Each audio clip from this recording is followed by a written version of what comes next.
Chapitre 17 chez Lysia. Quelques jours après la visite inattendue de ma mère, Lysia vint me chercher à la demande de Clarence. Surpris, je le suivis.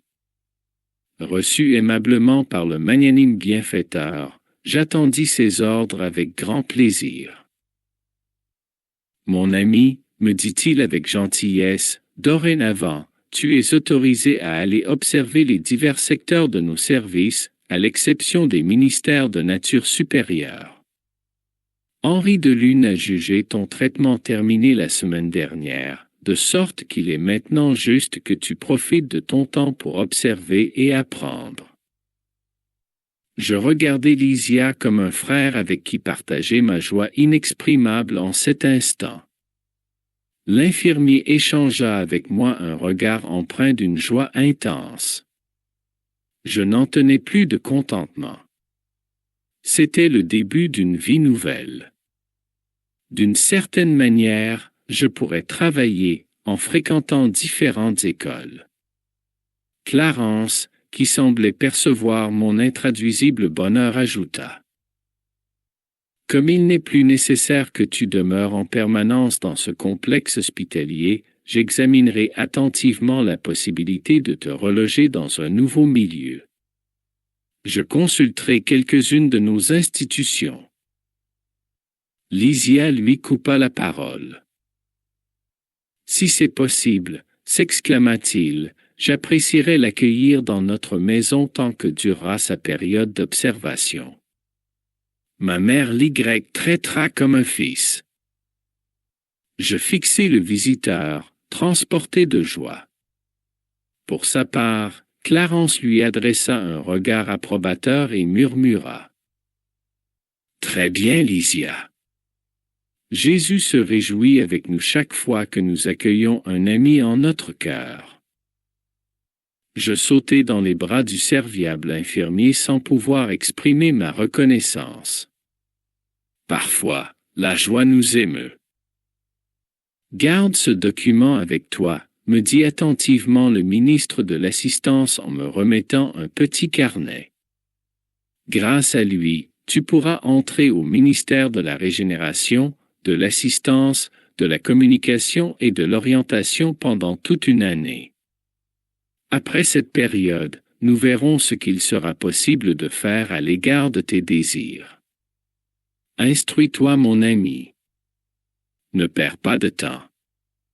Il faut utiliser à bon escient l'intervalle entre les expériences charnelles. Lysia me tendit le bras et je sortis, emporté de joie. Après quelques minutes, nous arrivâmes à une porte de fabrication gracieuse, entourée d'un jardin coloré. Nous y sommes, s'exclama le délicat compagnon. Voici notre foyer à nos solars. La cloche tinta suavement à l'intérieur et une sympathique matrone apparut à la porte. Maman! Maman! Criait l'infirmier en me présentant avec allégresse. Voici le frère que j'avais promis de t'amener. Sois le bienvenu, mon ami, s'exclama noblement la dame. Cette maison est la tienne. Elle m'enlaça et me dit, je sais que ta mère ne vit pas ici. C'est pourquoi je veux que tu vois en moi une sœur assumant des fonctions maternelles. Je ne savais pas comment la remercier de sa généreuse hospitalité. J'allais essayer quelques phrases pour montrer ma surprise et ma reconnaissance, mais la noble matrone, révélant une bonne humeur particulière, me devança, devinant mes pensées. Il est interdit de me remercier.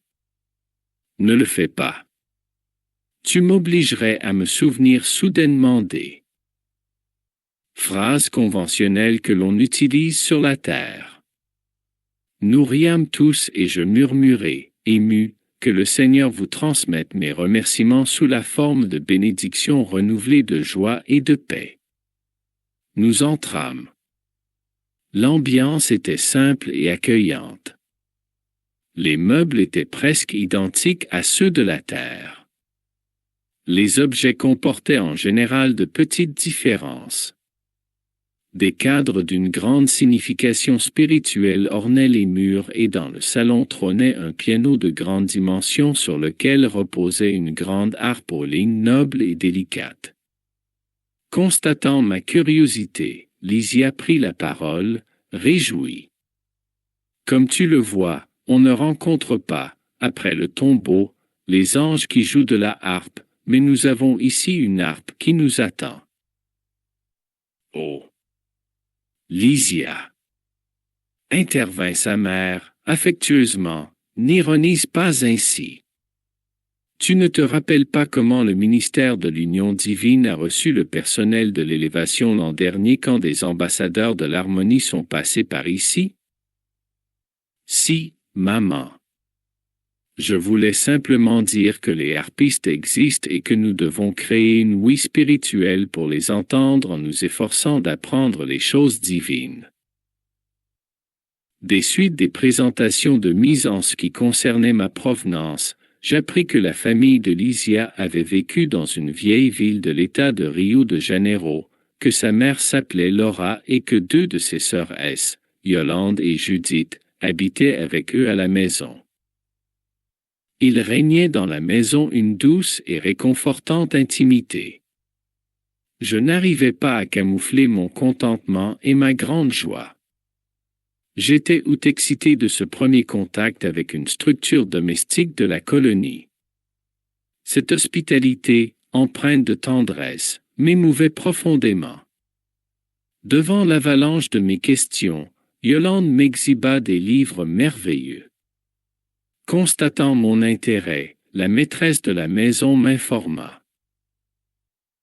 En matière de littérature, nous avons à Nossolar un énorme avantage, c'est que les écrivains de mauvaise foi, ceux qui ont en estime le venin psychologique, sont immédiatement conduits aux zones obscures du seuil.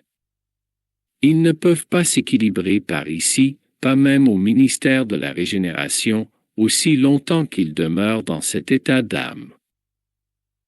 Je ne pus m'empêcher de sourire en continuant d'observer la perfection de l'art photographique qui s'offrait à ma vue dans ces pages.